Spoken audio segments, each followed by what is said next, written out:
This is it. Bring it in. Anything you want to say. Game 5. A Nuggets win tonight means a first ever NBA championship for the Mile High City. Afternoon storms brought in a lot of rain and some flooding risk too. Also a lot of hail again. We'll take you to one of the hardest hit areas. The extra rain has raised the danger level for rivers and creeks where you need to avoid. Just ahead. Tonight, though, this is where it's at. This is where we're focused. Ball Arena. The stage is set. Game 5, and the Nuggets are ready to win the NBA championship at home. In just an hour and a half, that's when they hit the court, but there's so much build-up getting to this point. Yeah, we're counting down. Tom Green has been in the building for a minute today, and he's ready with our Nuggets coverage. How exciting does it already feel without fans even being able to be inside yet? Yeah, there is pressure in this building tonight, and the pressure is building in the building. The Nuggets and the Heat, knowing that this could be the last game of the NBA season. That's exactly what the Nuggets and the fans here want. The building is already pretty hyped, but they've also been doing some social media posts to try to get everyone going, like the Nuggets posting this one with Coach Malone. When we get on that plane to come down here, it wasn't just to get one win. Our mindset is to go out there and take it tonight. The post titled, "The Time Is Now." That's what we feel right now. Of course, the video showing all the dunks and the great plays and just the excitement that's been building through the first 4 games. Another Nuggets hype post today called "Back at Home" in front of Nuggets Nation. Video of Aaron Gordon dunking and Nikola Jokic's excited reaction. Both the team and the fans ready for the possibility of the first ever NBA championship happening right in front of them tonight. And the Avalanche, of course, last year won the Cup away down in Tampa.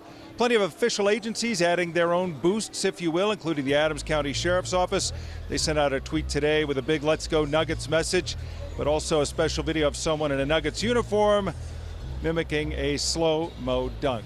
Well, Jacob Toby's been covering the whole series for us, and you've seen every play in this series. So what are the 3 keys you think the Nuggets need tonight to close the deal? Yeah, I mean, you're back at home here in Ball Arena. This place is going to be electric. They're going to be gassed up. The fans are ready to see some basketball. Start early. Get out to a fast start. Get out to like a 14-2 run to start this game, and you'll bury the Miami Heat. They haven't been playing well recently. Key number 2, get Michael Porter Jr. going. We've seen him struggle all this series, shooting just 14% from 3. Was 0 for 3 in that Game 4 win. So if you get him going, especially early in this game, that'll help for that first key of the game, getting going early. And then the third key of the game, really just play free, play simple, and also defend that 3-point line. Miami struggled from 3. They haven't hit 3-pointers since they were here in this building. They hit 17 here in Game 2. If the Nuggets defend the 3-point line tonight, get MPJ going, start early, start fast, they're winning this thing, Tom. It'll be a great night here in Denver. We'll talk to you more coming up in sports, more on the Nuggets as they get ready to go. Now, there's a lot of people who are anticipating a Nugget win tonight, and if that does in fact happen, Denver police were taking to Twitter today to remind people to enjoy tonight's victory safely without doing anything crazy. DPD says they'll have more than twice as many officers than normal out on the streets tonight. Many of them will be focusing on the areas around Ball Arena, McGregor Square, and downtown. Chief of Patrol Aaron Sanchez says a big part of their safety plan will be limiting the number of cars that get into the city. So if you don't live downtown, you may not be able to drive downtown to the point of the game where it really seems like the Nuggets are going to bag that much-needed win.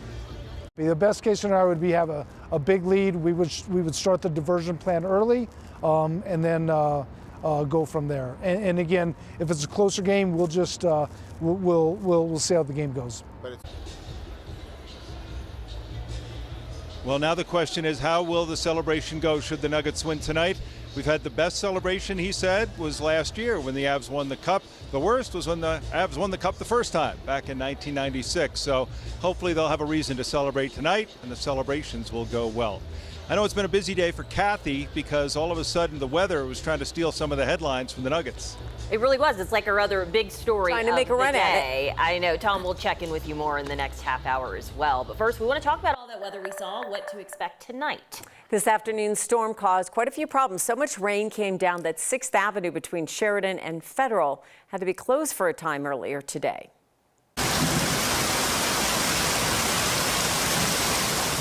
Yeah, listen to that. Boulder really got hit hard. You can see in this video from the police department. There was so much hail and the rain was pouring at the same time. The mayor of Boulder, Aaron Brockett, sent us this video. This is the area of Broadway and Balsam right by the Boulder Medical Center. Turned into a river right there. Can't see the grass because it's just hail. Crazy. Water was covering roadways in southeast Colorado Springs near the airport. Look at this. Of course, important to remember as always, it only takes 6 inches of water to sweep away a vehicle. So let's get in with Kathy. She has been tracking all of the things happening today, all the weather, Kathy, and then we need to know what tonight's going to be like too. Well, the good news, ladies, is that Mother Nature is helping out Nuggets fans. It is currently dry over Ball Arena and in downtown Denver, as there are a lot of folks trying to get to that area tonight. But the flood threat continues. We're under a flood watch throughout the evening as dark clouds off to the west mean another round of rain. Hail still on the ground in Boulder from that cell that moved through 2 hours ago. Severe thunderstorm watch covers east central and southeastern Colorado until 7 o'clock tonight. Flood watch covers Denver and the Front Range, but the heaviest rain has pushed east. We're talking 1 to 2 inches of rain on saturated soils after Sunday's storm. So we're going to be dealing with flash flooding concerns throughout the evening.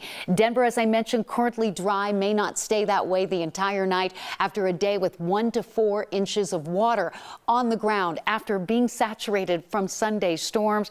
Flood watch, flood warning areas, again, something we'll be talking about throughout the evening and into tomorrow. A brief shower possible in Denver between now and 9, then we get a break, but we're not done. More rain coming tomorrow ahead of a nice warming trend. We're going to cover that with our extended forecast in Maine weather, and that's just in a few more minutes. Thanks, Kathy. Kevin Vaughn is live in Boulder with a closer look at the hail and some really dangerous water levels. Kevin? Kim, this hailstorm moved through several hours ago, but the evidence of it is still visible here in downtown Boulder. We're at the corner of 14th and Spruce, about a block from the Pearl Street Mall. There's hail and downed tree leaves on the sidewalk and hail in the streets. All of this more than 4 hours after this storm first hit town. It's the latest bout of bad weather to hit the Front Range on what has been a very wet spring. And it's added to concerns around area creeks and rivers already swollen by the spring runoff. Just yesterday, a 9-year-old boy drowned in Boulder Creek in a tubing accident. Boulder Fire Lieutenant Leo Melly urged people to take caution around waterways, even if they look safe. I think a lot of this has to do with it looks calm, it looks deceptively calm out there. But understanding just how powerful water is once it gets moving, the things that underlie under the water, where they can catch you or trip you and get you laying flat in the water, it becomes very dangerous very quickly. Now, Clear Creek in Jefferson County and North and St. Vrain Creeks here in Boulder County already have tubing restrictions on them. Back to you.